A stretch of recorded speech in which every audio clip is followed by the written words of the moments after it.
In today's video, I'm going to teach you how to scale with reference in AutoCAD. Begin by selecting the objects you want to scale. Make sure you have everything highlighted that should change size together, because AutoCAD will treat the selection as a single group during the operation. If you need precise endpoints, turn on Object Snaps so you can pick exact points without guessing. Next, start the Scale command by typing Scale, or the shortcut SC, and hitting Enter. You'll see the prompt change, and AutoCAD will wait for you to specify a base point. The base point is the fixed location that will not move while everything else scales around it.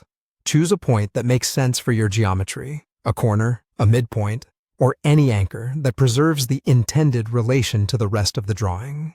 When prompted for a scale factor, instead of entering a number, type R for reference and press Enter.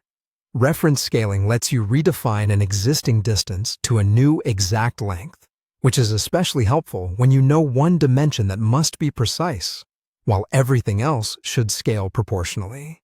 After selecting reference, you'll be asked to click 2 points that define the current distance you want to change. The reference length. Use Object Snaps and zoom in if necessary to pick the actual endpoints of that existing measurement. Click the first endpoint, then click the second endpoint.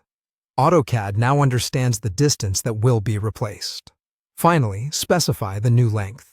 You can do this by typing the numerical value you want and pressing Enter, or by clicking 2 points in the drawing space to visually define the new distance. Typing the number is quicker when you know the exact target measurement. Clicking 2 points is useful when you want to match another element already in your drawing. After you confirm the new length, AutoCAD applies the appropriate scale factor automatically, and your selected objects will resize so that the reference distance equals the value you specified.